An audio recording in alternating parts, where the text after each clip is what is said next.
రాష్ట్ర ఆవిర్భావ దినోత్సవ వేడుకలు సంగారెడ్డి జిల్లా కేంద్రంలోని పోలీసు పరేడ్ గ్రౌండ్లో ఘనంగా నిర్వహించారు. ఈ వేడుకలకు రాష్ట్ర వైద్య ఆరోగ్య శాఖ మంత్రి దామోదర రాజనరసింహ హాజరై జాతీయ పతాకాన్ని ఆవిష్కరించి పోలీసుల గౌరవ వందనం స్వీకరించారు. ఈ సందర్భంగా మంత్రి దామోదర రాజనరసింహ మాట్లాడుతూ తెలంగాణ రాష్ట్ర ఆవిర్భావ దినోత్సవ సందర్భంగా ప్రజలకు, అధికారులకు, ప్రజాప్రతినిధులకు శుభాకాంక్షలు తెలిపాడు. రాష్ట్ర సాధన కోసం ఉద్యమంలో పాలు పంచుకున్న అమరులకు నివాళులు అర్పించారు. తెలంగాణ రాష్ట్రం అభివృద్ధి పథంలో నడిపేందుకు ముఖ్యమంత్రి రేవంత్ రెడ్డి ఆధ్వర్యంలో తెలంగాణ రైజింగ్ 2047 విజన్తో ప్రభుత్వం ముందుకు సాగుతుందన్నారు. పేదల సంక్షేమం సమగ్ర పాలసీల రూపకల్పన లక్ష్యాల సాధనకు కృషి చేస్తుందని ఆయన పేర్కొన్నారు. కార్యక్రమంలో జిల్లా collector Valluru Kranti, SP Paritosh Pankaj, MLC అంజిరెడ్డితోపాటు ప్రజాప్రతినిధులు, జిల్లా అధికారులు, విద్యార్థులు తదితరులు పాల్గొన్నారు.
ప్రజలకు అధికారులకు అనధికారులకు పాత్రికేయులకు స్వతంత్ర సమర యోధులకు ఉద్యమకారులకు ఉద్యమంలో అస్సులు రాసిన తెలంగాణ అమరవీరుల కుటుంబాలకు కార్మిక కర్షక విద్యార్థులకు మరియు జిల్లా ప్రజలందరికీ తెలంగాణ రాష్ట్ర అవతరణ దినోత్సవ శుభాకాంక్షలు తెలియజేస్తున్నాను.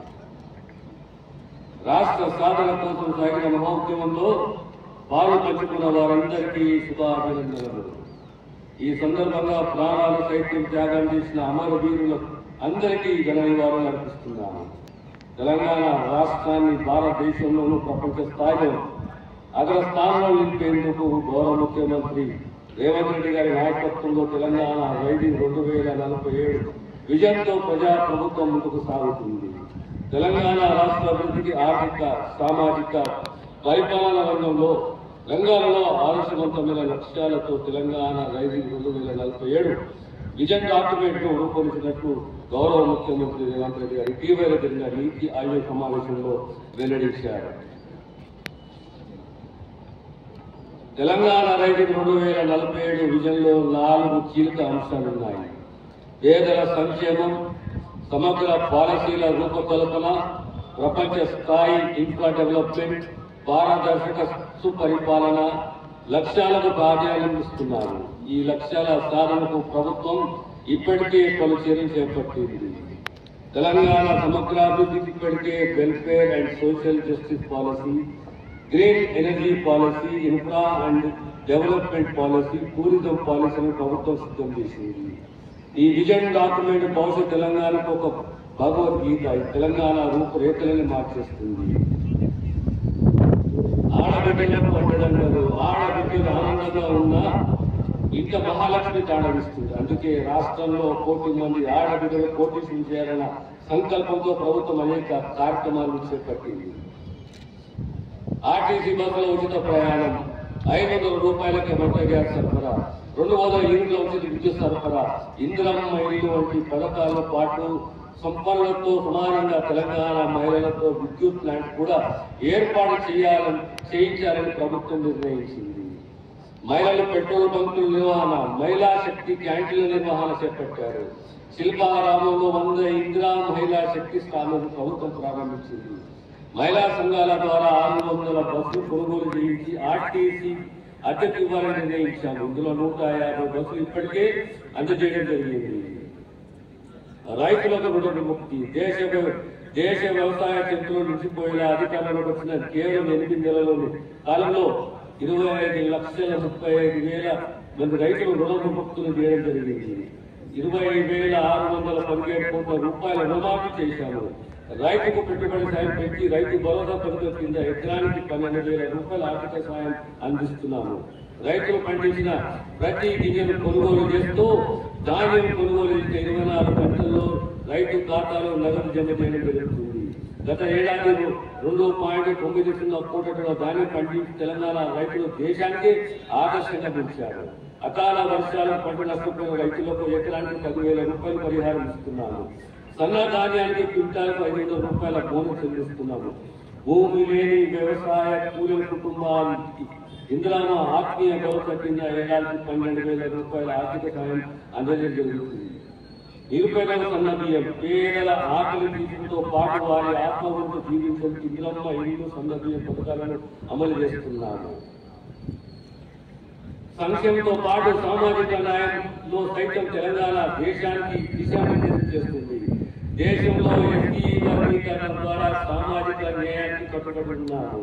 సామాజిక, ఆర్థిక, విద్య, ఉపాధి, రాజకీయ కుల సర్వేలు పారదర్శకంగా కులవని నిర్ణయించాము.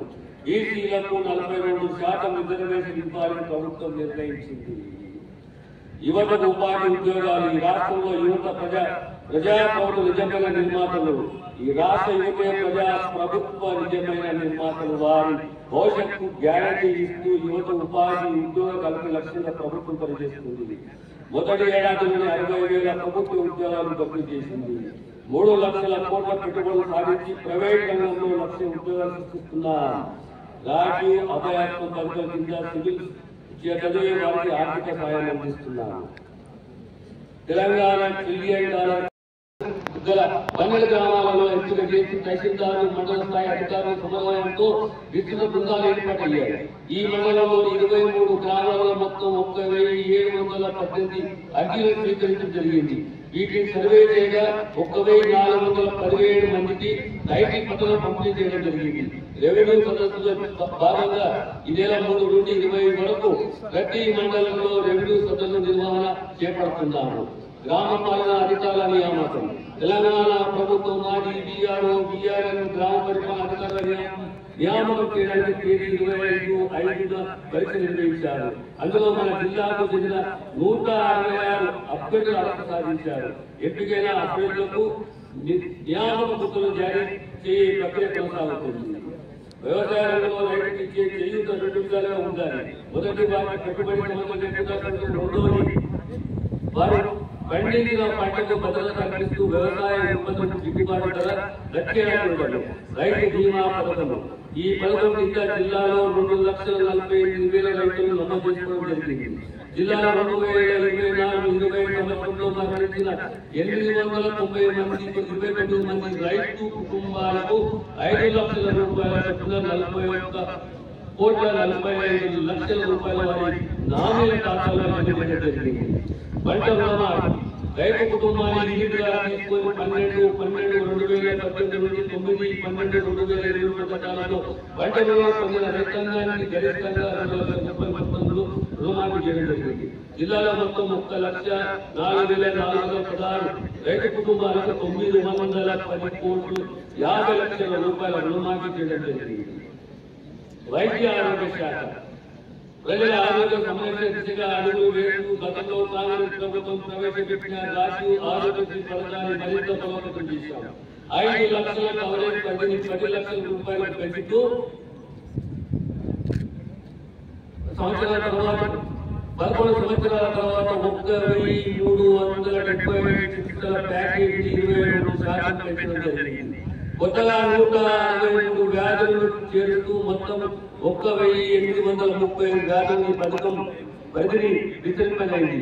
జిల్లాలో 9 డిసెంబర్ 2023 నుంచి ఈ రోజు వరకు 27,035 మందికి శస్త్రచికిత్సలు చేయగా 66,23 లక్షల రూపాయలు ఖర్చు చేయడం జరిగింది.